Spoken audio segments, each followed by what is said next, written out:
Assalamualaikum warahmatullahi wabarakatuh. Perkenalkan, nama saya Dina Yulia Putri, NIM 1914080015. Dalam video kali ini, saya akan mereview materi metodologi penelitian tentang bab 5. Pengertian kesimpulan, fungsi kesimpulan, dan cara menyusun kesimpulan. Pertama, pengertian kesimpulan. Secara umum, kesimpulan adalah pernyataan yang diambil secara ringkas dari keseluruhan hasil pembahasan atau analisis. Dengan kata lain, kesimpulan adalah hasil dari suatu pembicaraan. Kesimpulan menjadi bagian sangat penting dari setiap karya tulis ilmiah. Menurut KBBI, kesimpulan adalah sebuah keputusan yang didapatkan berdasarkan cara berpikir deduktif atau induktif dari sebuah pembahasan atau gagasan tertentu. Kesimpulan berisi pernyataan menjawab masalah penelitian. Kesimpulan disajikan dalam bentuk uraian jika hanya ada satu kesimpulan, dan disajikan dalam bentuk poin jika terdapat lebih dari satu kesimpulan. Kesimpulan ini berisi penjelasan singkat yang menjawab rumusan masalah dan temuan baru. Fungsi kesimpulan.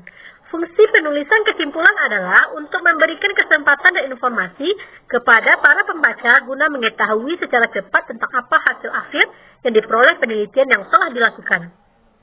Adapun cara membuat kesimpulan karya ilmiah, yang pertama, membaca ulang karya tulis yang dibuat, menentukan kalimat utama, menentukan ide pokok tulisan, menyusun ide pokok dan informasi penting, kalimat penjelas menjadi kesimpulan paragraf, merangkai kesimpulan paragraf menjadi teks bacaan.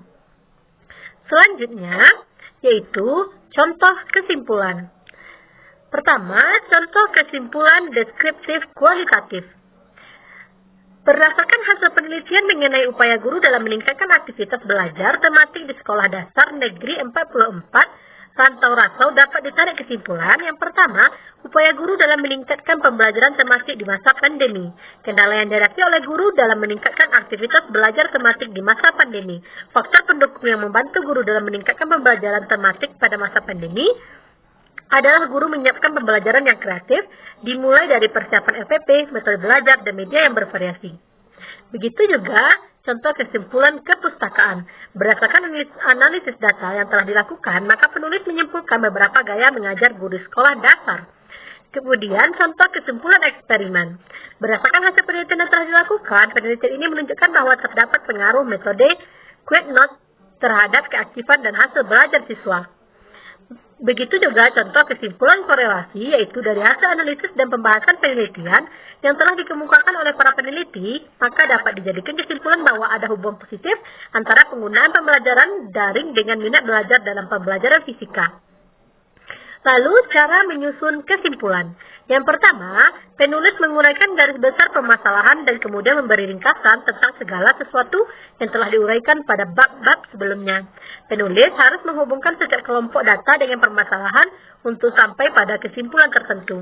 Langkah terakhir dalam menyusun kesimpulan adalah menjelaskan mengenai arti dan akibat-akibat tertentu dari kesimpulan itu secara teoretik maupun praktis.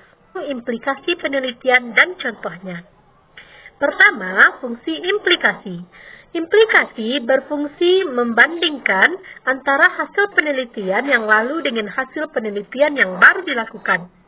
Jadi, fungsi implikasi ini untuk membandingkan antara hasil penelitian yang baru dengan yang lalu. Macam-macam implikasi. Macam-macam implikasi ini ada 3. Yang pertama, implikasi teoretis, yaitu pada bagian ini peneliti menyajikan gambar lengkap mengenai implikasi teoretikal dari penelitian ini. Yang kedua, implikasi manajerial, yaitu pada bagian ini peneliti menyajikan berbagai implikasi kebijakan yang dapat dihubungkan dengan temuan-temuan yang dihasilkan dalam penelitian ini. Yang ketiga, implikasi metodologi. Pada bagian ini bersifat opsional dan menyajikan refleksi penulis mengenai metodologi yang digunakan dalam penelitiannya. Selanjutnya, contoh implikasi penelitian eksperimen, yaitu penggunaan metode Quick Note Thinking dapat berpengaruh terhadap keaktifan dan hasil belajar siswa dan dapat menyelesaikan soal yang diberikan. Hal ini diperkuat dengan hasil tes akhir pada kelas eksperimen jauh berbeda dengan hasil tes akhir pada kelas kontrol. Hasil penelitian ini sebagai masukan guru dalam meningkatkan keaktifan dan hasil belajar siswa. Salah satunya adalah guru dapat menggunakan metode Quick Note Thinking ini dalam pelajaran yang tepat untuk diaplikasikan dalam proses pembelajaran. Pengertian dan fungsi saran penelitian. Pengertian saran. Saran merupakan upaya memberikan jalan keluar yang dirasa bermanfaat untuk perbaikan apa yang telah diteliti. Saran berisi saran teoritis dan praktis. Saran teoritis adalah melakukan pengkajian pada konstruk teori yang ada, melakukan evaluasi terhadap metode penelitian, serta menguji kembali alat ukur dalam penelitian, memberikan rekomendasi berdasarkan analisis keterbatasan penelitian untuk peneliti selanjutnya. Sedangkan secara praktis berisikan penjelasan aplikatif terhadap hasil penelitian. Adapun fungsi saran yang pertama berfungsi untuk memperbaiki masalah dengan penelitian hal ini yang telah peneliti selesaikan.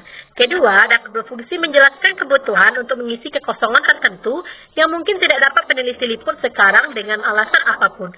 Yang ketiga, melalui saran penelitian, peneliti selalu dapat menyebutkan manfaat studi lebih lanjut di bidang penelitian. Yang keempat, berfungsi untuk membicarakan tentang seberapa layak poin-poin tertentu dalam studi penelitian. Dan yang kelima, berfungsi untuk agar dapat memahami apakah ide-ide tertentu harus dieksplorasi lebih lanjut di kemudian hari. Yang selanjutnya yaitu contoh saran. Contoh saran penelitian eksperimen, yaitu disarankan agar siswa lebih aktif dalam mengikuti pembelajaran dan selama proses pembelajaran berlangsung. Adapun contoh saran penelitian deskriptif kualitatif. Dari uraian di atas, maka peneliti mencoba memberikan saran kepada pihak sekolah, antaranya bagi pihak sekolah diharapkan lebih memaksimalkan lagi dalam mengadakan pelatihan. Bagi guru diharapkan mengikuti pelatihan-pelatihan yang diberikan kepada sekolah. Bagi siswa diharapkan untuk terus-menerus belajar dan mampu meningkatkan hasil belajar. Adapun contoh saran penelitian kepustakaan yaitu atas dasar penelitian maka dijabarkan beberapa saran yaitu sebagai berikut. Pertama, bagi tenaga pendidik di dalam kegiatan belajar mengajar diharapkan untuk menggunakan variasi gaya mengajar di dalam kelas untuk menimbulkan rasa ingin tahu pada siswa. Bagi mahasiswa sebagai acuan atau pedoman untuk diterapkan apabila sudah terjun ke lapangan atau sekolah dan juga hendaknya dapat mengembangkan lagi penelitian ini. Nah, mungkin hanya itu yang dapat saya jelaskan dalam video kali ini. Terlebih dan terkurang saya mohon maaf. Sekian, terima kasih. Wassalamualaikum warahmatullahi wabarakatuh.